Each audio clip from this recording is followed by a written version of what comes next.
বন্ধুরা আলোচনা শুরু করি ব্যতিচার।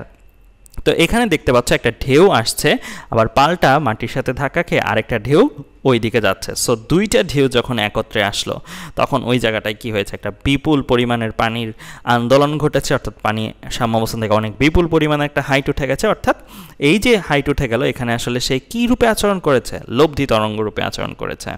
সো একটা ঢেউ আসছিল, মানে এটা একটা তরঙ্গ, আবার ফিরতি প্রতিফলিত একটা তরঙ্গ, এরা মিলে আসলে কি করেছে, একটা ব্যতিচার তৈরি করেছে। সো ব্যতিচার কখন আমরা বলবো, যে সকল উপরিপাতন ঘটনার ফলে তীব্রতার আসলে পরিবর্তন ঘটে থাকবে, সেটাকে আমরা ব্যতিচার বলবো। এখানে আমি তোমাদের একটা কথা বলে নিই, সেটা হচ্ছে আমরা বিভিন্ন ইন্টারভিউ অনুষ্ঠান, অর্থাৎ অস্কার বলো বা এই টাইপের প্রাইজ গিভিং সেরিমনি যেগুলো হয়, সেই অনুষ্ঠানগুলোতে কি দেখি, উপস্থাপক থাকে, উপস্থাপকের ওপরে দুই পাশ থেকে লাইট পড়ে। সো লাইট পড়লে উপস্থাপক যে জায়গাটায় দাঁড়িয়ে থাকে ওই জায়গাটা একটা উজ্জ্বল আলো দেখা যায়, তাই না?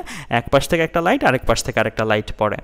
সো এই যে এই ঘটনাটা বললাম, এই ঘটনাটা কেন বললাম, কারণ খেয়াল করে দেখো, শুধু যদি একটা লাইট পড়তো উপস্থাপকের ওপরে উপর থেকে, তাহলে উপস্থাপকের নিচের জায়গাটা যে পরিমাণের আলোকিত হতো, দুই পাশ থেকে দুইটা লাইট পড়ার ফলে উপস্থাপকের জায়গাটা কিন্তু আরও বেশি আলোকিত হয়, রাইট? সো এটা একটা উদাহরণ বললাম। এছাড়াও আমরা কিন্তু নিত্য নৈমিত্তিকই, ধরো আমার বাসায় দুইটা লাইট আছে, সো আমি দুইটা লাইট যদি জ্বালাই, দুইটাই একই কোম্পানির লাইট, টিউব লাইট, তাহলে কিন্তু আমি আমার রুমটা বেশি আলোকিত পাবো।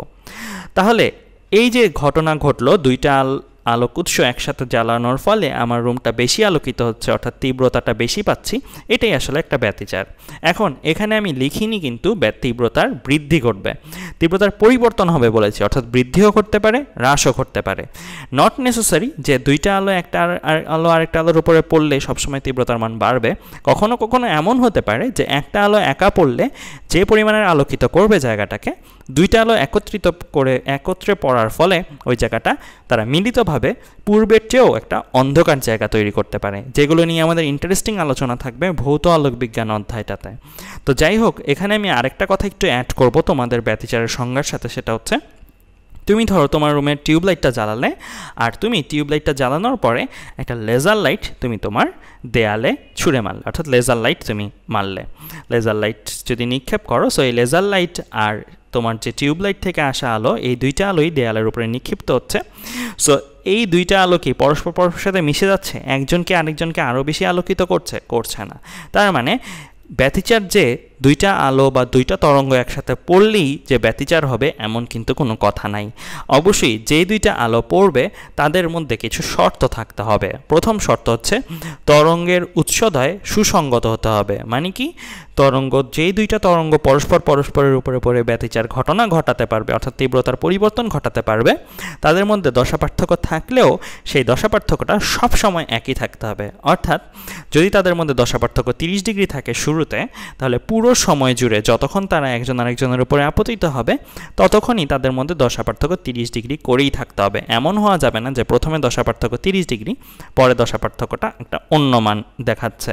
সো আমরা দশা পার্থক্য বা এসবের পরিবর্তন নিয়ে কিন্তু আলোচনা করেছিলাম আমাদের দ্বিতীয় ভিডিওতে। সো ওই ভিডিওগুলো তোমরা দেখে নিবে, তাহলে তোমাদের জন্য বুঝতে সুবিধা হবে। তো যাই হোক, তো আমরা এই শর্ত থাকতে হবে, এটা আমার প্রথম শর্ত। তাহলে আমরা বলতে পারবো যে ওই দুইটা তরঙ্গ এই শর্ত যদি মেনে থাকে, তাহলে তারা মিলে ব্যতিচার তৈরি করতে পারে। এবার দ্বিতীয় শর্ত হচ্ছে যেই দুইটা আলো বা যেই দুইটা তরঙ্গ পরস্পরের উপরে আপতিত হবে আর ব্যতিচার তৈরি করবে, তাদের মধ্যে অবশ্যই কম্পাঙ্ক সমান হতে হবে। অর্থাৎ যেই দুইটা তরঙ্গ পরস্পরের উপরে, প্রথম জনের কম্পাঙ্ক যদি 500 হার্জ হয়, দ্বিতীয় জনের কম্পাঙ্ক 500 হার্জ হতে হবে। অর্থাৎ সেম কম্পাঙ্ক বিশিষ্ট দুইটা তরঙ্গ যদি পরস্পরের উপর পড়ে, তাহলে তারা তীব্রতার পরিবর্তন ঘটাতে পারবে। তাহলে এই জিনিসটা থেকে কি একটা জিনিস তোমরা বুঝতে পারছো যে আমাদের সকল উপরিপাতন ঘটনাই কিন্তু ব্যতিচার তৈরি করবে, যে তা কিন্তু না। তার মানে সকল ব্যতিচারী উপরিপাতন হলেও বাট সকল উপরিপাতন কিন্তু আর ব্যতিচার হচ্ছে না। যারা এই শর্ত মানছে তাদের ক্ষেত্রেই আমরা ব্যতিচারটা পাবো। সো এখানে আরেকটা কথা একটু দেখো, আমরা কি বলেছি দ্বিতীয় শর্তটাতে কম্পাঙ্ক সমান হতে হবে।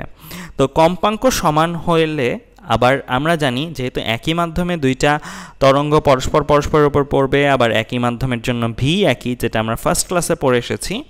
সো ভি যদি একই হয়, আবার কম্পাঙ্কও যদি একই হয় শর্ত মানতে চাইলে, তাহলে অবশ্যই ল্যামডাও কি একই হতে হবে না? হ্যাঁ। তো আমাদের ব্যতিচার হবার জন্য আসলে আমরা লিখেছি যে তরঙ্গদৈর্ঘ্যের কম্পাঙ্ক সমান হতে হবে, আবার দেখলাম কম্পাঙ্ক সমান হওয়ার মানেই আসলে ল্যামডা সমান হয়ে যাওয়া, কারণ তারা তো আর ভিন্ন মাধ্যমে পরস্পরের উপরে পড়বে না, একই মাধ্যমে একজন আরেকজনের উপরে পড়বে, একই মাধ্যমে ভি একই হয়, আবার শর্ত মানতে চাইলে এফ একই রাখতে হবে, আর এফ একই রাখতে চাইলে ল্যামডাও একই হতে হবে। তাহলে আমরা এই শর্তগুলো দেখলাম, তার মানে এই শর্তগুলো মেনে যদি দুইটা তরঙ্গ পরস্পরের উপরে আপতিত হয় তাহলে ব্যতিচার পাওয়া যেতে পারে। তো আমরা যদি একটু দেখি তো দশা পার্থক্যের ব্যাপারটা, এই যে এটা একটা ধরো তরঙ্গ, এটা আর একটা তরঙ্গ, দুইটা তরঙ্গ পরস্পরের উপর পড়বে। তো দশা পার্থক্য জিনিসটা আসলে কি, বা এই জিনিসটা আমি যদি বলি, দেখো দশা পার্থক্য হচ্ছে এইটার একটা দশা আছে, এটার একটা দশা আছে, সো এই দুইটা দশার পার্থক্য, এটাকে আমরা পথ পার্থক্যের সাথেও হিসাব করে বের করতে পারি। আমরা একটা সূত্র শিখে এসেছিলাম না, মনে আছে, del/2π = del(x/λ)।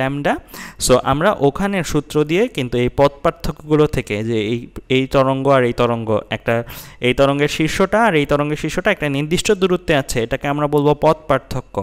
ওই পথ পার্থক্যটা থেকেও কিন্তু আমরা আসলে তাদের দশা পার্থক্যগুলো বের করতে পারি। তো আমরা λ1 λ2 এর ব্যাপারটা যেহেতু সমান হতে হবে, তার মানে এটার যদি λ1 এটা হয়, এটার λ2 যদি এটা হয়, এই দুইটার ভ্যালু অবশ্যই সমান হতে হবে যদি তারা ব্যতিচার তৈরি করতে চায়। তো এই শর্তগুলো আমাদের একটু মুখস্থ রাখতে হবে, এগুলো খতে এসে থাকে তোমাদের পরীক্ষায়। তো আমরা এখন একটা জিনিস নিয়ে আলোচনা করব, সেটা হচ্ছে ব্যতিচারের একটু অ্যানিমেশনটা দেখবো, আসলে জিনিসটা কি হয় অ্যানিমেটেডভাবে। আমরা অলরেডি আজকের ক্লাসটা শুরু করেছি কি দিয়ে, গ্রাফ থেকে, রাইট? সো এই গ্রাফগুলো নিয়ে যদি আমি একটু তোমাদের দেখাই, এখানে দেখো যে গ্রাফ দেখতে পাচ্ছ, এখানে একটা গ্রাফ দেখতে পাচ্ছ স্থির, আসলে এই গ্রাফটা স্থির না, এটাও চলমান, কিন্তু তোমাদের বোঝার সুবিধার জন্য আমি এটাকে স্থির হিসেবে রেখেছি। আর দ্বিতীয় গ্রাফটাও চলমান, এটাও চলমান, তারা পরস্পরের উপর আপতিত হচ্ছে। উপরে যে হালকা কালার দিয়ে যে দুটা গ্রাফ, এরা পরস্পরের উপর আপতিত হচ্ছে। আর ডিপ ব্লু কালার দিয়ে যে গ্রাফটা, এটা বোঝাচ্ছে যে এটা তাদের লব্ধি তরঙ্গটা কীরকম হবে। অর্থাৎ এই তরঙ্গটা যদি একটা ধরো তোমার পানির মধ্যে যায় বা শব্দের মধ্যে, বায়ুর মধ্যে দিয়ে যায়, তাহলে এই তরঙ্গটা আসলে পানির অণুগুলোকে বা বায়ুর অণুগুলোকে এই পরিমাণের আন্দোলিত করবে, এই পরিমাণের পর্যন্ত বিস্তার দিতে পারবে। দ্বিতীয় তরঙ্গটা এই পরিমাণ পর্যন্ত বিস্তার দিতে পারবে। আর লব্ধি তরঙ্গটা দেখতেই পাচ্ছ এক এক সময় এক এক পরিমাণ পর্যন্ত বিস্তার দিতে পারবে। এখানে আসলে জিনিসটা যেটা বোঝানো হচ্ছে কম্বিনেশন, অর্থাৎ ধরো এই তরঙ্গটা এইভাবে আর এই তরঙ্গটা এইভাবে পরস্পরের উপরে আপতিত হলো, তাহলে তারা যে লব্ধি তরঙ্গটা তৈরি করবে সেটা হচ্ছে এই রকম। আবার এই তরঙ্গটা এইভাবে আর এই তরঙ্গটা এইভাবে পরস্পরের উপরে আপতিত হলো, তাহলে তারা যে লব্ধি তরঙ্গটা তৈরি করবে সেটা হচ্ছে এই রকম। এখানে কিন্তু দেখো তারা বিস্তার তৈরি করছে না, দ্যাট মিনস একটাকে নিশ্চয় করে দেওয়ার মতো। আবার দেখো এই তরঙ্গটা আর এই তরঙ্গটা পরস্পরের উপরে যদি এইভাবে আপতিত হয়, এইটা তরঙ্গটা এইভাবে আছে, এই তরঙ্গটা এইভাবে আছে, পরস্পরের উপরে এইভাবে আপতিত হলে তারা লব্ধি তরঙ্গ তৈরি করবে এরকম। দ্যাট মিনস এটা প্রত্যেকটা ভিডিওর প্রত্যেকটা মুহূর্ত তোমরা যদি পজ করো, তাহলে প্রত্যেকটা পজ করা মুহূর্তে আসলে তোমরা কম্বিনেশন পাবে। কম্বিনেশন বলতে তোমরা এই যে এই মুহূর্ত, তোমরা এই মুহূর্ত আর এই মুহূর্ত একসাথে আপতিত হলে লব্ধি তরঙ্গ কীরকম করবে সেই গ্রাফটাই তোমরা এখানে পাচ্ছ। আমাদের আজকের কাজ হবে বেসিক্যালি এই দুইটা তরঙ্গের সমীকরণ দেওয়া থাকলে এই তরঙ্গের সমীকরণটা বের করা, অর্থাৎ লব্ধি তরঙ্গের সমীকরণটা বের করা, ক্ষেত্র বিশেষে গ্রাফও আঁকা। সো আমরা আজকে মূলত এটা নিয়েই কাজ করব। তো আমরা এটা নিয়ে কাজ করার জন্য আমাদের আসলে আরেকটু ধারণা নিতে হবে শর্তগুলো নিয়ে। আমরা অলরেডি শর্ত দেখে এসেছিলাম যে আমাদের কম্পাঙ্ক একই হতে হয়, অর্থাৎ f1 = f2 হতে হয়। যদি এটার কম্পাঙ্ক হয়ে থাকে f1, এটার কম্পাঙ্ক হয়ে থাকে f2, তাহলে তাদের কম্পাঙ্ক f1 f2 সমান হতে হবে। আবার এটার λ1 যদি তরঙ্গ দৈর্ঘ্য হয়, এটার তরঙ্গ দৈর্ঘ্য যদি λ2 হয়, তাহলে তরঙ্গ দৈর্ঘ্য সমান হতে হবে। এছাড়াও এইগুলো তো আমার শর্ত, বেসিক শর্ত। সো এইগুলো ছাড়াও এইগুলো থেকে ডিরাইভড কিছু শর্ত আসে। কিভাবে? আমি বলছি যে এই আপতিত প্রথম তরঙ্গ আপতিত দ্বিতীয় তরঙ্গের মধ্যে ওমেগা একই হতে হবে, অর্থাৎ কৌণিক কম্পাঙ্ক, যেটা আমরা পড়ে এসেছিলাম পর্যাবৃত্ত গতি অধ্যায়। সো কৌণিক কম্পাঙ্ক একই হতে হবে। আবার কৌণিক কম্পাঙ্ক একই কেন আমি বলতে পেরেছি জানো? কারণ ওমেগা যদি একই হয় তাহলেই তো আসলে f1 = f2 হওয়া সম্ভব, কারণ ওমেগা 1 আসলে কি 2πf1, ওমেগা 2 আসলে কি 2πf2। আবার f1 f2 সমান হলে কিন্তু f1কে কি লেখা যায় 1/t1, f2কে কি লেখা যায় 1/t2, কারণ আমরা জানি কম্পাঙ্ক = 1/পর্যায়কাল। তো সেই সম্পর্কটাই লিখলাম। তো এখান থেকে T1 = T2 লেখা যায়। আবার আমরা অলরেডি কিন্তু দেখেই এসেছি F1 = F2 হলে একই মাধ্যমে V একই হওয়ার কারণে λ1 = λ2 হতে হবে। তার মানে দেখো আমরা ডিরাইভড শর্ত কয়টা পেলাম? আমরা ডিরাইভড শর্ত বেসিক্যালি 4টা। দ্যাট মিনস তোমাদের এই জিনিসটা একটু ভালো করে মাথায় নিয়ে নিতে হবে। সেটা হচ্ছে যে আমাদের যদি ω1 আর ω2 সমান হয়, দ্যাট মিনস F1 = F2 হতেই হবে, T1 = T2 হতেই হবে, λ1 = λ2 হতেই হবে। দ্যাট মিনস এই চারটার যে কোনো দুইটা রাশি যদি পরস্পরের সমান হয় আর একই মাধ্যমে যদি তারা উপরিপাতিত হয়, তাহলে একটা সমান হওয়া, দ্যাট মিনস বাকিগুলো বাই ডিফল্ট সমান হবেই হবে। ঠিক আছে? সো তোমার একটু আগে যে শর্তটা দেওয়া ছিল আগের স্লাইডে, সো আগের সাইডে যদি আমি দেখাই তোমাদের, আগের সাইডে যে আমরা শর্তটা পাচ্ছিলাম, তো আগের সাইডে চলে আসি আমরা। আগের সাইডের এই যে এই শর্তটা পাচ্ছিলাম, এই শর্তটাতে বলে দেওয়া ছিল তরঙ্গদয়ের কম্পাঙ্ক সমান। তো এটা দেখে তোমাদের কিন্তু একটা জিনিস বুঝে ফেলতে হবে, কম্পাঙ্ক সমান হওয়ার অর্থ আসলে F1 = F2 তো বটেই, সাথে λ1 = λ2, T1 = T2, ω1 = ω2। দ্যাট মিনস এটার মধ্যে আসলে 4টা শর্ত নিহিত আছে। সো এই শর্তগুলো মোতাবেক যদি আমার একটা আলো আরেকটা আলোর উপরে আপতিত হয়, একটা তরঙ্গ আরেকটা তরঙ্গের উপরে আপতিত হয়, তবেই আমরা ব্যতিচার পাবো। এখন তোমাদের একটু ক্লিয়ার লাগবে। একটু আগে আমরা একটা এক্সাম্পল দিয়েছিলাম না, বাসায় তোমার 2টা টিউবলাইট আছে, 2টা টিউবলাইট তুমি একত্রে জ্বালালে তাহলে তুমি কি পাবে? উজ্জ্বল আলো পাবে। বাট তুমি একটা টিউবলাইট আর একটা লাল কালারের লেজার লাইট জ্বালালে, একসাথে আরেকটার উপরে আপতিত করলে, তাহলে কিন্তু তুমি 2টা মিলে আর উজ্জ্বল আলো পাবে না। কেন? কারণ ওইখানে একজনের উপর পরিপাতিত হলেও তারা কিন্তু তীব্রতার পরিবর্তন ঘটাতে পারবে না। কারণ কি? কারণ λ1 আর λ2 কিন্তু সমান হবে না। কারণ লাল আলোর জন্য একটা λ1 আছে, মানে একটা তরঙ্গ দৈর্ঘ্য আছে, তোমরা পড়ে এসেছো কেমিস্ট্রিতে। আর সাদা আলোর মধ্যে আসলে অনেকগুলো আলাদা আলাদা আলো, মৌলিক আলো রয়েছে, তাদের আলাদা আলাদা ল্যামডা আছে। দ্যাট মিনস শুধু লাল আলোর ল্যামডা আর সাদা আলোর বিভিন্ন পার্টের ল্যামডা কিন্তু ম্যাচ করছে না, তাই আমার ওই ক্ষেত্রে ব্যতিচার ঘটবে না। তাহলে কিন্তু এখন থেকে তোমরা বুঝে ফেলতে পারো কোন ক্ষেত্রে 2টা তরঙ্গ পরস্পরের উপরে পড়লে ব্যতিচার আসলে ঘটাতে পারে। তো এই জিনিসগুলো নিয়ে আমি একটু ডিটেলসে অনেকক্ষণ আলোচনা করলাম, কারণ এই আলোচনাগুলোর উপরে বেস করেই কিন্তু আমাদের পরের থিওরিগুলো আগাবে।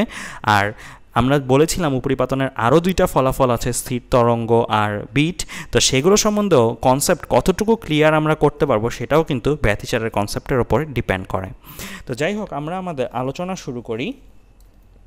আমরা শর্ত দেখলাম, আমরা ব্যতিচারের অ্যানিমেশন দেখলাম, আমরা এখন আমাদের সরাসরি ব্যতিচারের রাশিমালা বের করাতে চলে আসব। সো ব্যতিচারের রাশিমালা কিভাবে বের করা যায়? আমরা জানি যে ব্যতিচার এক ধরনের উপরিপাতন, আর উপরিপাতনের ফলে 2টা তরঙ্গ ধরে নিলাম, 2টা তরঙ্গ যারা ব্যতিচার তৈরি করবে তারা যথাক্রমে Y1 আর Y2 তরঙ্গ। তো তারা পরস্পর উপরিপাতনের ফলে ধরো আমার লব্ধি তরঙ্গ তৈরি করছে Y। সো এটাকে Y আরও বলা যায়, রেজাল্টেন্ট Y আর কি, ছোট করে এখানে আর লেখাও বলা যায়, আবার শুধু Yও বলা যায় লব্ধিটাকে।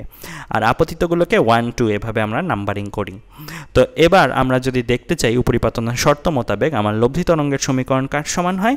আপতিত তরঙ্গদ্বয়ের সমীকরণের যোগফলের সমান হয়। তো আমরা এই যে এটার সমীকরণ ধরে নিলাম এরকম। তো আমরা তরঙ্গের সমীকরণ শিখে এসেছি না, y = a sin 2π/λ vt - x, আবার y2 = a sin 2π/λ vt - x2। তুমি বলতে পারো ভাইয়া আপনি সব কিছুই একই রেখেছেন, খালি x1 এখানে ব্যবহার করেছেন, x2 এখানে ব্যবহার করেছেন। মনে আছে x1 আর x2 আসলে কি নির্দেশ করে? কোনো কণা কতটুকু উৎস থেকে দূরত্বে আছে সেই জিনিসটা নির্দেশ করে। বেসিক্যালি এইটা আর এটা তফাৎ রেখে আসলে বোঝানো হচ্ছে যে এইটার জন্য যে পথ, এটার জন্য পথটা ভিন্ন।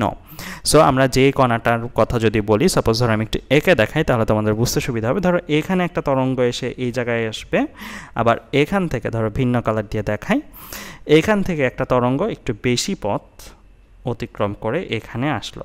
সো এখানে তারা ধরো ব্যতিচার তৈরি করলো। তো এখানে ব্যতিচার তৈরি করলে দেখো ওর জন্য যে পরিমাণের দূরত্বে আছে x1, মানে এই কণাটা, ওর জন্য কিন্তু অনেক বেশি একটা দূরত্বে আছে x2, তাই না? সো উৎস যদি আমার এটা হয়ে থাকে ওর জন্য, সো এটা আমার x2।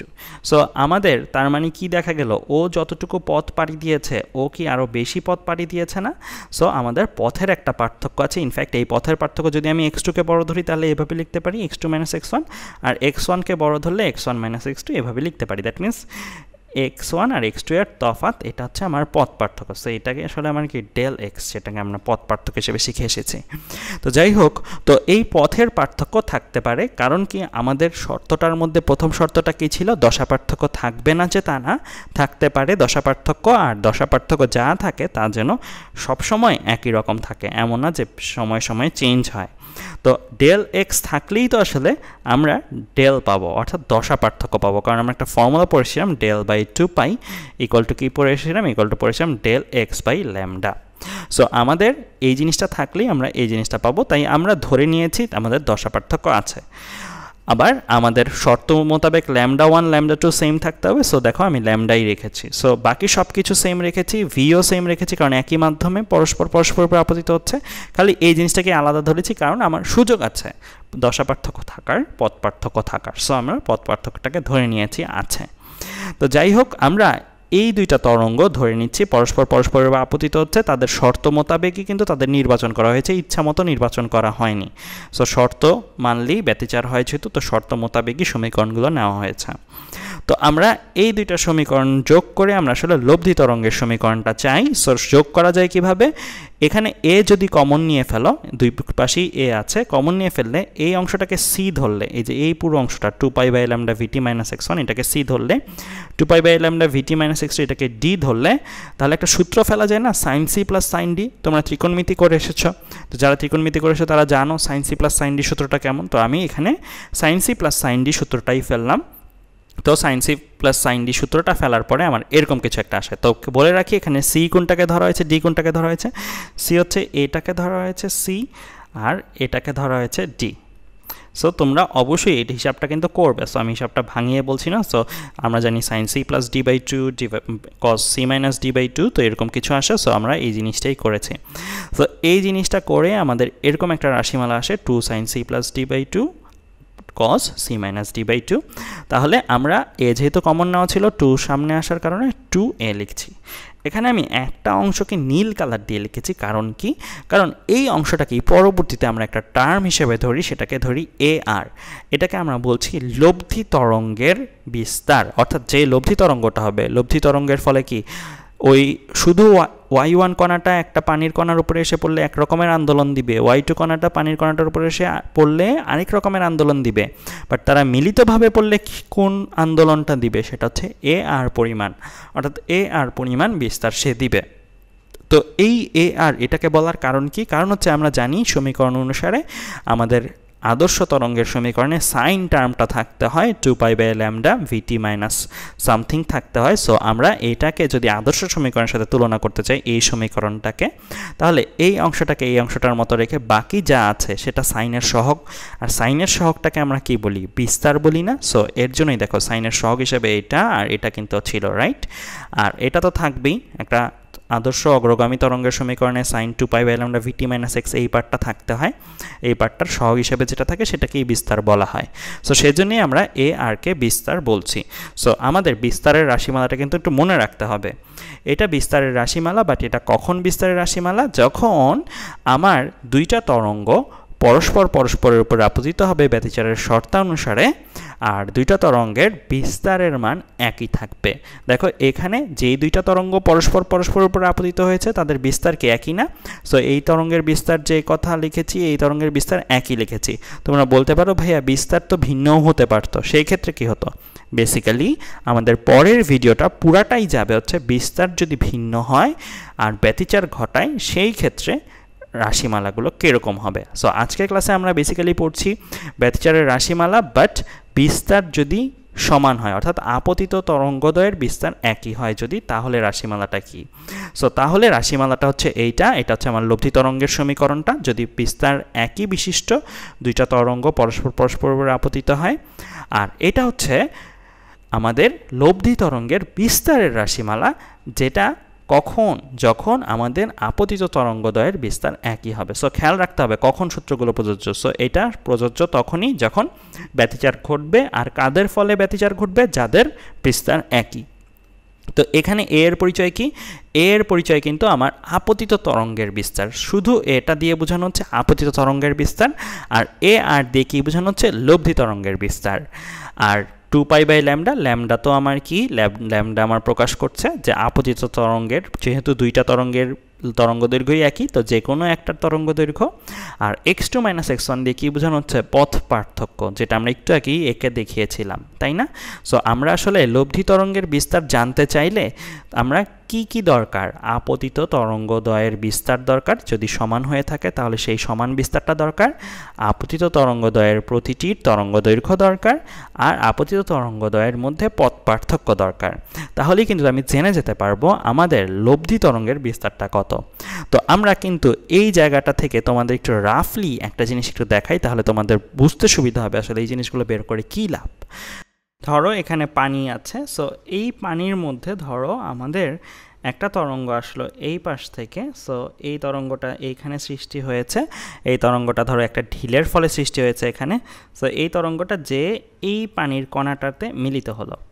সো এই তরঙ্গটা যেটা আসলো গ্রিন কালার দিয়ে প্রকাশ করেছি, ওর ধরো বিস্তার কত, বিস্তার দেওয়া আছে 2 সেন্টিমিটার, অর্থাৎ ও যাওয়ার পথে যদি কোনো পানির কণাকে পায় সে 2 সেন্টিমিটার ওপরে নিচে আন্দোলিত করতে পারে, অর্থাৎ এই পানির কণাটাকে সে একা পেলে 2 সেন্টিমিটার আন্দোলিত করতে পারবে। আরেকটা তরঙ্গ ধরো, সাপোজ আমাদের একটা রেড তরঙ্গ, এটা এসেছে সাপোজ ধরো এই জায়গা থেকে, এই জায়গায় সামহাও সে সৃষ্টি হয়ে সে এই তরঙ্গটা এই দিক থেকে যে এই পানির কণাটার মধ্যে এসে পড়েছে। তাহলে এই পানির কণাটার মধ্যে আসলে দুইটা তরঙ্গ এসে মিলিত হচ্ছে। তো এই রেড তরঙ্গটা যেটা, এই রেড তরঙ্গটারও বিস্তার আমার ধরো দেওয়া আছে কত, বিস্তার দেওয়া আছে আমার 2 সেন্টিমিটার। তো আমরা দুইটা তরঙ্গের বিস্তারই দেখছি 2 সেন্টিমিটার, দুইটা তরঙ্গ আলাদা আলাদাভাবে এই পানির কণাটাকে পেলে 2 সেন্টিমিটারে আন্দোলিত করত। আবার এই যে এই লাল তরঙ্গটা, এই লাল তরঙ্গটা কতটুকু ট্রাভেল করে এই পানির কণাটার কাছে পৌঁছেছে, সাপোজ ধরো 20 মিটার ট্রাভেল করে পানির কণাটার কাছে পৌঁছেছে, যেটা আসলে আমাদের x2 বলতে পারি। আর গ্রিন তরঙ্গটা আমাদের কতটুকু ট্রাভেল করে এই পানির কণাটার কাছে পৌঁছেছে, এটা ধরো সাপোজ আমাদের x1 দিয়ে আমরা ডিনোট করতে পারি, এটাকে বললাম ধরো সাপোজ 10 মিটার। তো আমার এই ডাটা দেওয়া আছে, আরেকটা ডাটা দেওয়া আছে, উভয়েরই ল্যামডা হচ্ছে কত, উভয়েরই ল্যামডা ধরো 6 সেন্টিমিটার। তো এই ডাটাগুলো দিয়ে আমাকে যদি বলে যে এই পানির কণাটা আসলে দুইজন একসাথে আপতিত হবার ফলে দুইটা তরঙ্গ কতটুকু আন্দোলিত হবে বলে তুমি মনে করো, তাহলে তুমি কিন্তু ইজিলি দেখো এখানে প্রত্যেকেরই পাচ্ছ 2 সেন্টিমিটার করে, যদি বিস্তার একই হয় 2 সেন্টিমিটার করে পাচ্ছ, প্রত্যেকেরই ল্যামডা পাচ্ছ তুমি। আবার x2 - x1 এর ভ্যালুও তুমি পাচ্ছ। তুমি যদি ক্যালকুলেটরের রেডিয়ান মোডে এই ভ্যালুগুলো বসাও, x2 জানো, x1 জানো, এখানে ল্যামডাটাকে তোমরা মিটারে নিয়ে নিবে, মানে 6/100 বসাবে এখানে ল্যামডাটাকে। আবার 2 সেন্টিমিটার প্রত্যেকেরই একই, সো 2 সেন্টিমিটারকে 2/100 বসাবে। সো তুমি যদি এই ভ্যালুগুলো প্রত্যেকটা ভ্যালু বসালে তুমি রেডিয়ান মোড হিসাব করলে এখানে তুমি যেই ভ্যালুটা পাবে ওইটা আসলে ইন্ডিকেট করবে যে এই পানির কণাটা দুইটা তরঙ্গ একসাথে আপতিত হবার ফলে আসলে কতটুকু আন্দোলিত হবে। তো দেখো এই সূত্রটার একটা ব্যবহারিক প্রয়োগ কিন্তু আমি তোমাদের মুখে মুখে বলে দিলাম। তার মানে আমরা জেনে যাব দুইটা তরঙ্গ একসাথে যদি কোনো কণার উপরে পড়ে তাহলে সেটা কতটুকু আন্দোলিত হবে। তো আমরা এখানে একটা জিনিস কি খেয়াল করছি যে আমাদের লব্ধি তরঙ্গের বিস্তারের ভেতরে রাশিমালায় কি আছে, রাশিমালায় আমাদের পথ পার্থক্য টার্মটা রয়েছে, অর্থাৎ পথের পার্থক্য বেশি কম হলে আমার AR এর মান বেশি কম হতে পারে। তার মানে এটা AR is a function of পথ পার্থক্য। আমি এটাকে এইভাবে লিখতে পারি একটু, যে AR বা আমাদের লব্ধি তরঙ্গের যে বিস্তার সেটা ফাংশন অফ ডেল এক্স। আবার এটাকে কিন্তু এভাবেও লেখা যায়, এইটা ফাংশন অফ শুধু ডেল, অর্থাৎ দশা পার্থক্য। এটা দিয়ে কি বোঝায়, এটা দিয়ে দশা পার্থক্য বোঝায়, কারণ আমরা অলরেডি পড়েছি del x by lambda equal to del by 2π। So এইটা যদি থাকে তার মানে এটাও থাকবে, এটা অর্থাৎ আর যদি পথ পার্থক্যের ফাংশন হয়, পথ পার্থক্যের ওপর নির্ভর করে লব্ধি তরঙ্গের বিস্তারটা, তার মানে আমাদের দশা পার্থক্যের ওপরও নির্ভর করবে।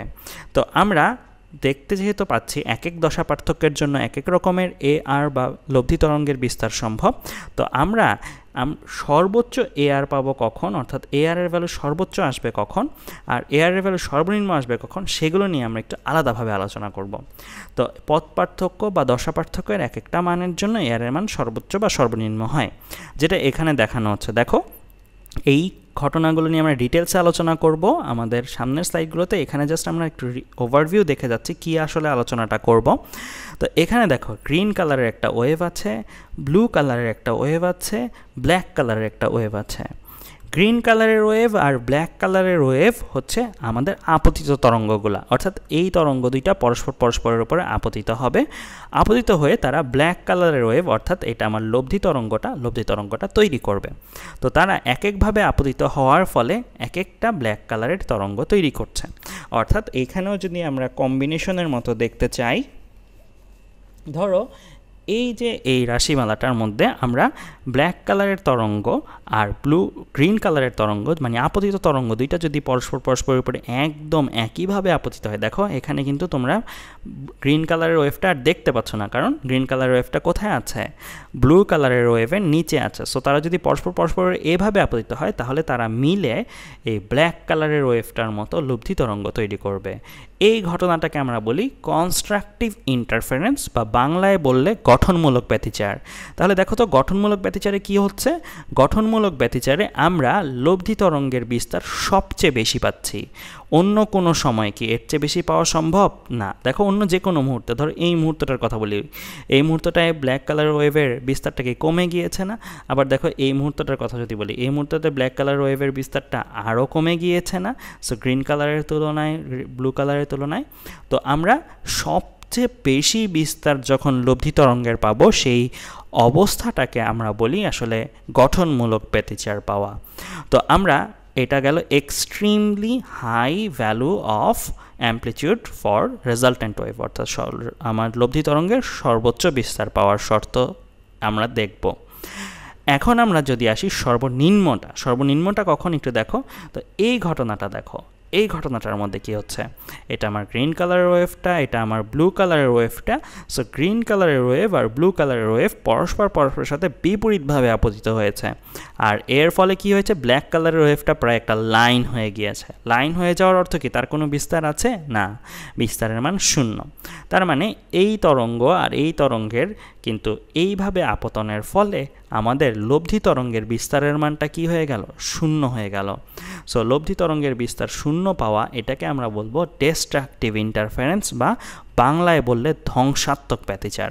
সো আমরা মূলত এটা নিয়ে আলোচনা করব যে আমরা x2 - x1 এর কত মানের জন্য AR এর মান 0 পাবো, x2 - x1 এর কত মানের জন্য AR এর মান সর্বোচ্চ পাবো, মানে পথ পার্থক্যের কোন কোন মানের জন্য AR এর মান সর্বোচ্চ সর্বনিম্ন হয় সেগুলো আমরা বের করব।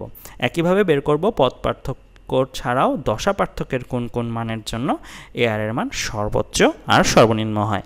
তো আলোচনাটা আমরা শুরু করি, চলো। তো আলোচনাটা তেমন কঠিন কিছু না, আমরা যদি দেখতে চাই। সো আমাদের এখানে দেখো, এখানে গঠনমূলক ব্যতিচারের ডেফিনেশনও দেওয়া আছে। সো গঠনমূলক ব্যতিচারের মেইন ডেফিনেশনটা হচ্ছে এটা যে যেসব বিন্দুতে গঠনমূলক ব্যতিচার হবে সেসব বিন্দুতে মূলত I = I max হবে। I দিয়ে কি বুঝাতাম? I দিয়ে বুঝাতাম তীব্রতা। তো তীব্রতার মান সর্বোচ্চ আসবে গঠনমূলক ব্যতিচার হলে, আর তীব্রতার মান সর্বোচ্চ আসার অর্থই কিন্তু আসলে বিস্তারের মান সর্বোচ্চ আসা। তো আমরা তীব্রতার মান বেশি আসলে কেন বিস্তারের মান সর্বোচ্চ আসা বলতে পারি? কারণ আমরা দেখো, আমরা এরকম একটা সম্পর্ক পড়েছিলাম, আমরা I সমানুপাতিক A² এরকম একটা টার্ম দেখে এসেছিলাম, তাই না? সো I যদি সবচেয়ে বেশি হয় তার মানে কি ওই মুহূর্তটাতে Aও সবচেয়ে বেশি আসবে। সো আমরা এর জন্যই এই লেখাটা লিখতে পেরেছি। সো যাই হোক, এখানে দেখো আমরা দেখলাম যে গঠনমূলক ব্যতিচারের ডেফিনেশন, এটাই কিন্তু ডেফিনেশন বইতে এভাবে দেওয়া আছে যে ব্যতিচারের ফলে তীব্রতার মান সর্বাধিক পাওয়া যায়, লব্ধি তরঙ্গের তীব্রতা সর্বাধিক হবে, সেই ব্যতিচারটাই আমার গঠনমূলক ব্যতিচার। তো আমরা গঠনমূলক ব্যতিচারের জন্য আসলে কি শর্ত পাচ্ছি? আমাদের বিস্তার যেটা মানে AR যেটা, ওইটার মান হতে হবে সর্বোচ্চ। এখন এখানে সর্বোচ্চ মান কোনটা? আসলে সর্বোচ্চ মান কিন্তু +2Aও হয় -2Aও হয়। কেন? কারণ কজের পরে যে টার্মটা আছে, কজের রেঞ্জ কি -1 থেকে +1 পর্যন্ত না? সো এখানে কিন্তু খেয়াল রাখতে হবে, আমরা বলবো না কজের মান সর্বোচ্চ +1, কারণ +1 হচ্ছে একদিকে সর্বোচ্চ, অর্থাৎ একদিকে এটা সর্বোচ্চ। ধরো এটা তোমার একদিকের সর্বোচ্চটা, আর বিপরীত দিকের সর্বোচ্চটা কিন্তু মাইনাস, রাইট? সো এখানে কিন্তু প্লাস দিয়েও সর্বোচ্চ বোঝায়, মাইনাস দিয়ে বিপরীত দিকে সর্বোচ্চ বোঝায়, কিন্তু সর্বনিম্ন কিন্তু বোঝায় না। তো এর জন্যই কিন্তু আমরা এটার সর্বোচ্চ মানগুলো লিখে ফেললাম। সর্বোচ্চ মান কিন্তু দুইটা মানে একদিকে একটা সর্বোচ্চ আরেক দিকে আরেকটা সর্বোচ্চ, মান একটাই বাট দিক ভিন্নর কারণে আমরা +2a -2a দিয়ে লিখি। তো আমরা খেয়াল রাখতে হবে এই জিনিসটা। সো আমাদের এ আর এর সর্বোচ্চ ভ্যালু +2a বা -2a। সো এই +2a বা -2a কখন পাবো সেটা নিয়ে আমরা এখন আলোচনা করব। সো আমরা যদি জাস্ট পক্ষান্তর করি, পক্ষান্তর মানে আমি 2a যদি কাটাকাটি করি, একটু 2a কাটাকাটি করলে আমাদের এরকম কিছু থাকবে, cos π/λ = x2 - x1 =+-1। সো আমরা এখন +1 - 1 কখন পাবো সেই জিনিসটা নিয়ে আলোচনা করব। তো আমরা কোণ আর cos কোণ এই জিনিসগুলো যদি দেখি, এগুলো জাস্ট একদম সিম্পল জিনিস, ক্যালকুলেটরে বসিয়ে বসিয়ে পাওয়া যায়। cos 0 মান কত 1, cos π/2 অবশ্যই রেডিয়ান মোডে করবে এগুলো। cos π/2 মান কত 0, cos π এর মান কত, এগুলো আমরা বের করলাম। তো আমাদের আসলে কি দরকার, cos ইনভার্স করা দরকার না। So cos inverse +-1, that means আমি কখন 1 পাচ্ছি -1 পাচ্ছি সেই কোণের মানগুলো নিয়ে আসে আমরা তো বের করব কি কোণের মান, রাইট? এই অংশটার ইকুয়াল টু দিব, রাইট? তো আমরা পরের লাইনে আসলে কি করেছি, এই অংশটাকে এই জায়গায় রেখে ওই পাশে পাঠিয়ে দিয়েছি cosকে, দ্যাট মিনস cos ইনভার্স +-1, মানে কখন আমরা cos কোণের মান +1 -1 পাবো, ইনভার্স করলাম, অর্থাৎ আমরা 0-র জন্য কিন্তু 1 পাচ্ছি। সো 1 0 আমার একটা অ্যান্সার। আমরা -1 π এর জন্য পাচ্ছি, সো π কিন্তু আমার একটা অ্যান্সার। 2π এর জন্য আবার 1 পাচ্ছি, সো 2π একটা অ্যান্সার। সো এরকম করে কিন্তু আমরা আরও অনেক দাঁড় করাতে পারতাম, 2π, তারপরে 2π/2। সো এরকম করে আমরা অনেকগুলো কিন্তু দাঁড় করাতে পারতাম, অনেকগুলো রাশিমালা। সো আমরা অনেকগুলো রাশিমালা যদি দাঁড় করতাম, তার মানে আমরা আরও অনেক উত্তর পাওয়া সম্ভব হতো ইনভার্স করলে। সো তোমরা যারা সেকেন্ড ইয়ারের আসলে ইনভার্স একটা চ্যাপ্টার আছে ত্রিকোণমিতির, তারা পড়েছো, তারা আসলে এই জিনিসটা আরও বেটার বুঝতে পারবে। যারা ফার্স্ট ইয়ার আছো তাদের জন্যই আসলে এই ডায়াগ্রামটা দেওয়া। এই ডায়াগ্রামটা দিয়ে আসলে ইনভার্সের মানগুলোই বের করা হচ্ছে, মানে cos ইনভার্স +1 -1 এর মানগুলো বের করা হচ্ছে, মানে 1 কখন হয়, -1 কখন হয়, 1 কখন হয়। সো এইগুলো আমরা দেখলাম। তো এখানে যেহেতু অনেকগুলো মান পাওয়া সম্ভব, তো মানগুলোর মধ্যে প্যাটার্ন একটু খেয়াল করতে হবে। আমরা 3টা মান পর্যন্ত বের করছি, রাইট? সো 3টা মান দেখে একটা জিনিসকে বুঝতে পারছো, প্রথমটা আসলে 0π, পরেরটা আসলে 1π, পরেরটা আসলে 2π। এরপরেরগুলো কি উত্তর হবে সেগুলোর জন্য কিন্তু আর এরকম টেবিল করা লাগে না, বোঝা যায়। এরপরটা হবে 3π, এরপরটা হবে 4π, 5π, 6π, এরকম করে করে যাবে। দ্যাট মিনস আমি একবারে লিখতে পারি n π, যেখানে n এর পরিচয় হচ্ছে 0 থেকে অসীম পর্যন্ত পূর্ণ সংখ্যাগুলো, অর্থাৎ 0, 1, 2, 3, 4, 5। তাহলে এইটা কিন্তু একবারে লেখা যায়। এটাকে ইনভার্স করলে আমরা এই কোণ ইকুয়াল টু পাচ্ছি এই রাশিমালাটা। তো এই রাশিমালাটা যদি পাই, তারপরের লাইনে দেখো আমরা লিখতে পারি পথ পার্থক্যটাকে এই পাশে রেখে, এক পাশে রেখে π/λ ওইটাকে ও পাশে পাঠিয়ে দিই। যদি পাই প্রত্যেকটা জায়গা থেকে কাটাকাটি চলে যায়, দেখো পাই কাটাকাটি করে ফেলেছি, আর ল্যামডাটা ওখানে গুণ আকারে চলে গেল। সো ল্যামডা এখানে গুণ আকারে গেলে এটা তো 0ই থাকবে। পরেরটাতে দেখো পাই কাটাকাটি চলে গিয়েছে, সো এটা কি 1 হয়ে যাওয়ার কথা, আবার ল্যামডা গুণ আকারে এসেছে, তো ল্যামডা হয়ে গেল। আবার এটার জন্য দেখো পাই কাটাকাটি চলে গিয়েছে, এখানে 2 থাকার কথা, সো ল্যামডা ওপাশে চলে যাওয়ার কারণে 2 ল্যামডা। সো এরকম করে 0 ল্যামডা, 2 ল্যামডা, 3 ল্যামডা। আর লাস্টেরটার জন্য দেখি পাই কাটাকাটি চলে গিয়েছে, সো এখানে n থাকার কথা, ল্যামডা ওপাশে যাওয়ার ফলে n ল্যামডা। তাহলে এই যে একটা জিনিস পেলাম, সেটা কি পথ পার্থক্যের একটা রাশিমালা। সো পথ পার্থক্যের রাশিমালাটা কি পেলাম, একবারে লিখলে n ল্যামডা, যেটা আসলে এরকম অসংখ্য মান হতে পারে আর কি। সো আমরা একবারে লিখলাম n ল্যামডা, এটাকেও আবার একটু কারসাজি করে এভাবে লিখলাম 2n λ/2। কেন তুমি বলতে পারো এটাই তো সহজ ছিল, এটাকে কেন এভাবে লেখা হয়েছে, 2 দিয়ে ভাগ দিয়ে আবার 2 দিয়ে গুণ দেওয়া হয়েছে? কারণ এখানে একটা কারণ আছে। কারণটা হচ্ছে আমরা একটু ভাষা দিয়ে যদি প্রকাশ করতে চাই, আমরা এভাবে ভাষা দিয়ে প্রকাশ করতে পারি যে n কি, n হচ্ছে আমার 0, 1, 2 এরকম সংখ্যাগুলো, রাইট? সো 3 এরকম সংখ্যাগুলো, সো এরকম চলতে থাকবে। 2n জিনিসটা আসলে কি, 2n জিনিসটা আসলে দেখো 2 দিয়ে গুণ যাবে প্রত্যেকটা রাশি, তো 2, 4, 6। দ্যাট মিনস এটা আসলে কি, দেখো তো জোড় সংখ্যাগুলো না, এটা তোমার জোড় সংখ্যাগুলো, অর্থাৎ এটা জোড় সংখ্যা। তো জোড় সংখ্যা আকারে নিলাম। আবার কেউ যদি বিজোড় সংখ্যা আকারে নিতে চাইতে, মানে বিজোড় সংখ্যা আকারে যদি নেওয়ার সুযোগ থাকতো, তাহলে খেয়াল রাখবে বিজোড় সংখ্যার সাধারণ প্রকাশ কি 2n +1 বা -1 হয়। সো +1টা এগুলো হচ্ছে আমার কি বিজোড় সংখ্যা। সো এটা আমার বিজোড় সংখ্যার প্রকাশ। সো এটা আমার বিজোড় সংখ্যার প্রকাশ। তো আমরা এইভাবে কেন নিয়েছি, কারণ আমরা দেখো তাহলে কিন্তু ওকে কিন্তু বিজোড় সংখ্যাভাবে লেখা যেত না, তাই না?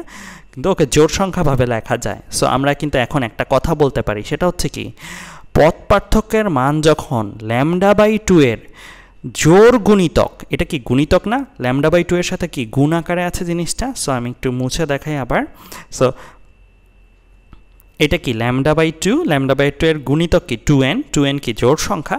তো আমরা কিন্তু বইগুলোতে এরকম ভাষা আকারে পাবো যে গঠনমূলক ব্যতিচার পথ পার্থক্যের কোন মানের জন্য হবে, আপতিত তরঙ্গদ্বয়ের পথ পার্থক্য কত হলে গঠনমূলক ব্যতিচার পাবো। তো উত্তর হচ্ছে λ/2 এর জোড় গুণিতক যখন, তখন আমরা আসলে গঠনমূলক ব্যতিচার পাবো।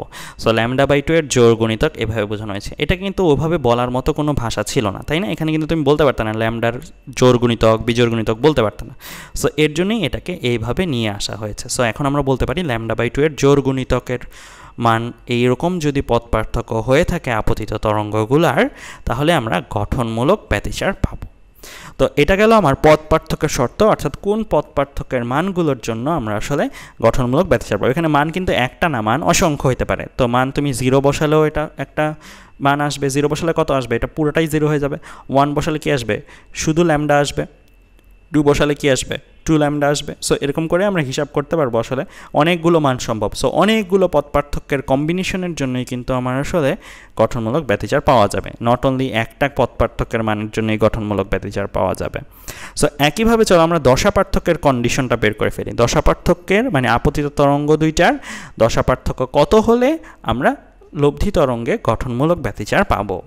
সো আমরা একটা সূত্র শিখেছিলাম না, একটা সূত্র আমরা শিখেছিলাম কীরকম? আমরা সূত্রটা শিখেছিলাম এইভাবে লিখেছিলাম। সো এটাকে আমি একটু ভাষায় লিখেছি। So del/2π equal to del(x/λ)। So এই সূত্রটাই আসলে এইভাবে লেখা হয়েছে। সো এখানে এটা হচ্ছে আমার দশা পার্থক্য, এটাকে এক পাশে রেখে 2πটাকে ওপাশে পাঠিয়ে দেওয়া আছে। সো এখানে কি আসলো? 2π/λ, 2π যদি ওপাশে চলে যায়, আর এটা আমার সেই পথ পার্থক্যটা যেটা পথ পার্থক্য হিসেবে লেখা হয়েছে। সো আমরা এই পথ পার্থক্যটা জানি। সো পথ পার্থক্যটা বসিয়ে দিলে আমরা আসলে কি পেয়ে যাব? দশা পার্থক্য পেয়ে যাব, যেটা আমার কত আসে? 2n π। সো 2n এখানে দেখছো জোড় সংখ্যা শুরুতেই আছে। সো পাইয়ের জোড় গুণিতক এটা যদি দশা পার্থক্যের মান হয়ে থাকে আপতিত তরঙ্গগুলার, তাহলে আমরা লব্ধি তরঙ্গে গঠনমূলক ব্যতিচার লক্ষ্য করব। তাহলে দুইটা কথা কিন্তু দাঁড়ালো। সেটা কি? গঠনমূলক ব্যতিচার কখন পাওয়া যায়? যখন পথ পার্থক্য আপতিত তরঙ্গদ্বয়ের পথ পার্থক্য λ/2 এর জোড় গুণিতক, অথবা যখন দশা পার্থক্য পাই এর জোড় গুণিতক, তখন আমরা কি পাবো? গঠনমূলক ব্যতিচার পাবো। অর্থাৎ আপতিত তরঙ্গদ্বয়ের কি শর্তের জন্য পথ পার্থক্যে আমরা আসলে গঠনমূলক ব্যতিচার পাই, সেই মানগুলো আমরা পেয়ে গিয়েছি। এগুলো কিন্তু আমাদের জন্য খুবই ইম্পর্ট্যান্ট এইচএসসিতে। সো এই শর্তগুলো কি, এগুলো জানা। আচ্ছা, এবার আমরা যেটা দেখলাম এটা গঠনমূলক ব্যতিচার ছিল। এখন আমরা যেটা দেখব সেটা হচ্ছে কি ধ্বংসাত্মক ব্যতিচার। সো ধ্বংসাত্মক ব্যতিচার তো আমরা দেখেছিলাম বিপরীতভাবে তরঙ্গগুলো পরস্পর আপতিত হলে এরকম লব্ধি তরঙ্গ পাওয়া যায়, অর্থাৎ লব্ধি তরঙ্গের কোনো বিস্তার থাকে না। তো ধ্বংসাত্মক ব্যতিচার আসলে কি? ধ্বংসাত্মক ব্যতিচার হচ্ছে যেসব বিন্দুতে ধ্বংসাত্মক ব্যতিচার হবে সেসব বিন্দুতে আসলে I = I মিনিমাম হবে, অর্থাৎ তীব্রতার মান সবচেয়ে কম হবে। আর সবচেয়ে কম মানটা কত? সবচেয়ে কম মানটা হচ্ছে আমার 0। সো I এর মান সবচেয়ে কম মানে 0 হলে আসলে A এর মানও সবচেয়ে কম বা 0 হয়, অর্থাৎ লব্ধি তরঙ্গের তীব্রতা তখনই সবচেয়ে কম হবে যখন বিস্তার সবচেয়ে কম মানে 0। সো এটা আমার ধ্বংসাত্মক ব্যতিচারের ডেফিনেশন। সো ধ্বংসাত্মক ব্যতিচার এখন কোন পথ পার্থক্যের মানের জন্য হবে, কোন দশা পার্থক্যের মানের জন্য হবে, সেগুলো চলো বের করি। সো আমরা এটা দেখেছিলাম কি লব্ধি তরঙ্গের রাশিমালা, লব্ধি তরঙ্গের বিস্তারের রাশিমালা। সো এই বিস্তারের মানটা 0 হবে কখন, সেটাই বের করতে চাই কোন পথ পার্থক্যের জন্য হবে। সো আমরা পক্ষান্তর করলাম, মানে 2 এটাকে ওপাশে পাঠিয়ে দিলে 0 সাথে ভাগ চলে গেলে তো এখানে 0ই থাকবে। 0 থাকলো। এরপরে আমরা যদি আবার সেই কোণ কস কোণ এইভাবে যদি কাজ করি, কোণের মান 0 হলে কস কোণ হচ্ছে 1, এরকম করে দাঁড় করাই। তো আমার দরকার কি? কজ ইনভার্স যদি করি, কজ ইনভার্স 0, অর্থাৎ 0 হয় কোন কোন কোণের মানের জন্য, সেই কোণের মানগুলো বের করা। সো কোণের মান আমি এখানে রেড কালার দিয়ে দিয়েছি। সো 0 পাচ্ছি কিসের জন্য? π/2 এর জন্য, 3π/2 এর জন্য। সো দেখতেই পাচ্ছ। সো আমি যদি কজ ইনভার্স করি, অর্থাৎ কজ ইনভার্স 0, π/2 একটা অ্যান্সার, 3π/2 একটা অ্যান্সার। পরেরগুলো কি হবে সেগুলোও বুঝে ফেলা যায়, যেহেতু এটা 1π/2, 3π/2, পরেরটা 5π/2 হবে, পরেরটা 7π/2 হবে, পরেরটা 9π/2 হবে। তার মানে একটা জিনিস কি বুঝতে পারছো? এটা কি বিজোড় সংখ্যা, রাইট? সো আমরা এর আগের স্লাইডে বলেছিলাম বিজোড় সংখ্যার প্রকাশ কি 2n + 1 দিয়ে প্রকাশ করা যায়। সো যেহেতু π/2 এর বিজোড় সহগ সো আমরা এটাকে একবারে লিখেছি 2n + 1 π/2। তো এটা হচ্ছে একবারে প্রকাশ, এত কিছু না লিখে জাস্ট এটা লিখলেই এগুলো সব বোঝা যায়। যেখানে স্মল n এর পরিচয় কি 0 1 2 3 4 5 এরকম অসীম পর্যন্ত পূর্ণ সংখ্যাগুলো। তো আমরা এইটা গেল কিসের শর্ত, এখান থেকে আমরা পাবো পথ পার্থক্যের শর্ত। কারণ আমার পথ পার্থক্যের এখানে কি π/λ আছে, জাস্ট π/λ ওপাশে গুণ দিয়ে দেওয়া হলো, মানে ল্যামডা ওপাশে গুণ গেল, পাই ওপাশে ভাগ গেল। সো পাই ভাগ যাওয়ার কারণে পাই কাটাকাটি, আর ল্যামডা গুণ যাওয়ার কারণে λ/2 হয়ে গেল, 3λ/2 হয়ে গেল, 5λ/2 হয়ে গেল। তো এটা আমরা পেয়ে গেলাম পথ পার্থক্যের শর্ত 2n + 1 λ/2।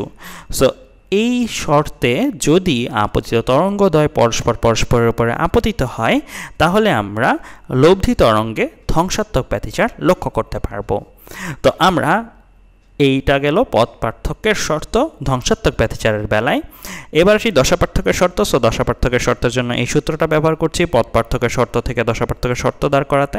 সো আমরা যদি বসিয়ে দিই এই ভ্যালুটা এখানে, সো এই ভ্যালুটা এখানে বসিয়ে দিলে আমার এখানে হিসাব করে এই জিনিসটা চলে আসবে।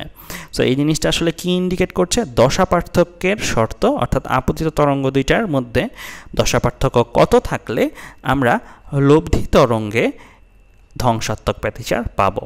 তো এগুলোর একটা এক্সাম্পল দেখলে মানে n এর জায়গায় 0 বসাও 1 বসাও, বসিয়ে কিন্তু এই মানগুলো বের করা হয়েছে। এগুলো কিন্তু মুখস্থ করার জন্য না, এগুলো বের করা যায়, জাস্ট মুখস্থ রাখতে হবে হচ্ছে রেড কালারের পোর্শনটা। সো আমি যদি 0 বসাই তো 0 বসালে আমার পাই আসবে, 1 বসালে এটা আমার 3 পাই আসবে, 2 বসালে এটা আমার 5 পাই আসবে। তো আমরা পেয়ে গেলাম এখান থেকে কি তাহলে দুইটা জিনিস, সেটা হচ্ছে কোন পথ পার্থক্যের শর্তে আমার ধ্বংসাত্মক ব্যতিচার হবে, কোন দশা পার্থক্যের শর্তে আমার ধ্বংসাত্মক ব্যতিচার হবে। সো এটাকে আমরা ভাষায় বললে এভাবে বলতে পারি যে আপতিত তরঙ্গদ্বয়ের পথ পার্থক্য যদি λ/2 এর বিজোড় গুণিতক হয়, এটা কি বিজোড় সংখ্যা না, সো বিজোড় গুণিতক হয় তখন আমরা ধ্বংসাত্মক ব্যতিচার পাবো। আর দশা পার্থক্য দিয়ে বললে এভাবে বলবো যে আপতিত তরঙ্গদ্বয়ের দশা পার্থক্য যদি পাইয়ের বিজোড় গুণিতক হয় তাহলে আমরা ধ্বংসাত্মক ব্যতিচার পাবো। সো ধ্বংসাত্মক ব্যতিচারের শর্তগুলো আমরা জানলাম। এখন চলো আমরা একটা এমসিকিউ ম্যাথ করে আসি। সো অনেক ধরনের ম্যাথ হতে পারে এগুলো দিয়ে, সো আমরা এমসিকিউ ম্যাথটা দেখি তাহলে আমাদের আলোচনা ক্লিয়ার হয়ে যাবে। সো বলে দেওয়া আছে নিচের কোন শর্তের জন্য গঠনমূলক ব্যতিচার হবে। সো আমার এখানে অনেকগুলো অপশন দেওয়া আছে, দশা পার্থক্য যখন 4 পাই, দশা পার্থক্য যখন 5 পাই, দশা পার্থক্য যখন 4.5 পাই। সো এই অপশনগুলোর মধ্যে একাধিক অ্যান্সার সম্ভব। তো একটু চিন্তা করে বলি, এখানে ইনফ্যাক্ট ইয়াও দেওয়া আছে, আমার সূত্রও দেওয়া আছে কোন সূত্র দিয়ে আমরা আসলে করব। সো চলো তো আমরা ধারাবাহিকভাবে দেখি যে আসলে কোনগুলো উত্তর সম্ভব। তোমরাও একটু পজ করে নিজেরা চিন্তা করো, আসলে এখানে একাধিক উত্তর সম্ভব, তো কোন কোন উত্তরগুলো আসলে এই শর্তটা স্যাটিসফাই করছে। সো আমরা প্রথমে দেখি দশা পার্থক্য 4 পাই। তো দশা পার্থক্যের শর্ত কি ছিল, পাইয়ের জোড় গুণিতক, তো এটা কি পাইয়ের জোড় সংখ্যা, তো এটা কি একটা উত্তর, রাইট। সো এটা আমার একটা উত্তর। তো এটা কি আমার উত্তর হবে না, এটা উত্তর হবে না, কারণ এটা তো জোড় সংখ্যা না, 2n থাকতে হবে, 2n মানে জোড় সংখ্যা থাকতে হবে পায়ের সামনে। তো এটা উত্তর না। আবার এটা কি উত্তর হবে না, এটা তো জোড় সংখ্যা না। তো এই তিনটার মধ্যে উত্তর কি, প্রথমটা। এবার সে পথ পার্থক্য। সো পথ পার্থক্য কী ছিল, λ/2 এর জোড় গুণিতক। λ/2 এর জোড় গুণিতক মানে ল্যামডার সামনে যে কোনো সংখ্যা, রাইট। 2 কাটাকাটি করলে যে কোনো সংখ্যা, যে কোনো সংখ্যা মানে 0 1 2 3 4 যে কোনো পূর্ণ সংখ্যা আর কি। সো আমরা ল্যামডার সামনে তাহলে পূর্ণ সংখ্যা হিসেবে 4λ পাচ্ছি পথ পার্থক্যের শর্ত। সো এটা ওকে, স্যাটিসফাইড, কারণ যে কোনো পূর্ণ সংখ্যা 0 1 2 3 4 ঠিক আছে। তারপরে এটা 5λ, এটাও কিন্তু স্যাটিসফাই হচ্ছে, তাই না, কারণ 5ও তো একটা পূর্ণ সংখ্যা, তাই না, 0 1 2 3 4 5। সো আমার এই দুইটাই কিন্তু কারেক্ট। দ্যাট মিনস প্রথম প্রশ্নের জন্য কিন্তু আমার উত্তর কয়টা, উত্তর এই তিনটা। সো এই তিনটা উত্তর, এই তিনটার জন্যই আসলে আমরা গঠনমূলক ব্যতিচার পাবো। এবার সে নিচের কোন শর্তের জন্য ধ্বংসাত্মক ব্যতিচার পাবো, এটা একটু ভালো করে দেখো। সো আমরা এইখানে থেকে দেখবো বিজোড়গুলো কালেক্ট করবো, রাইট। দশা পার্থক্যের জন্য বিজোড় সংখ্যাগুলো নিয়ে আসবো। সো 4 5 4.5 পাই। সো পাইয়ের সামনে বিজোড় সংখ্যা কোনটাতে আছে, 2 নাম্বারটাতে আছে। সো এখানে আমার দশা পার্থক্যের জন্য উত্তর কোনটা, 2 নাম্বারটা। এবার আসি পথ পার্থক্যের মানগুলোর জন্য। একটু চিন্তা করে বলো তো পথ পার্থক্যের মান কোনটা নিব। সো আমার এখানে কিন্তু ল্যামডা এর সহগ কী হতে হবে, বিজোড় সংখ্যা নাকি বিজোড় সংখ্যা ডিভাইডেড বাই 2 আছে, বিজোড় সংখ্যা ডিভাইড বাই 2 আছে না।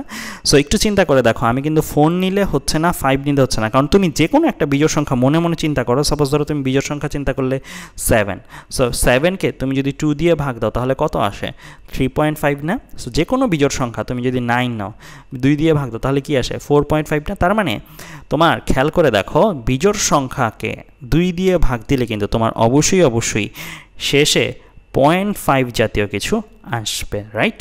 সো এখন আমি এখানে অ্যান্সার দাগাবো কোনটা, এখানে অ্যান্সার আমি দাগাবো হচ্ছে কি, আমার বিজোড় সংখ্যার 2 দিয়ে ভাগ যেহেতু, তো আমি 4.5 মানে 0.5 জাতীয় রাশিগুলোকে আমি উত্তর হিসেবে দাগাবো। অর্থাৎ আমার এটার জন্য উত্তর কিন্তু জাস্ট এই দুইটা, দশা পার্থক্যের জন্য বিজোড় সংখ্যা, আর পথ পার্থক্যের জন্য ধ্বংসাত্মক ব্যতিচার হবে যখন বিজোড় সংখ্যা ডিভাইডেড বাই 2। ঠিক আছে। সো ল্যামডা বাই 2 এর বিজোড় গুণিতক, বাট ল্যামডা এর কত গুণিতক, বিজোড় সংখ্যা বাই 2 গুণিতক। সো এর জন্য আমি 0.5 সহকারে যে জিনিসটা সেটাকে নিয়েছে। তো আজ এ পর্যন্তই, ধন্যবাদ সবাইকে।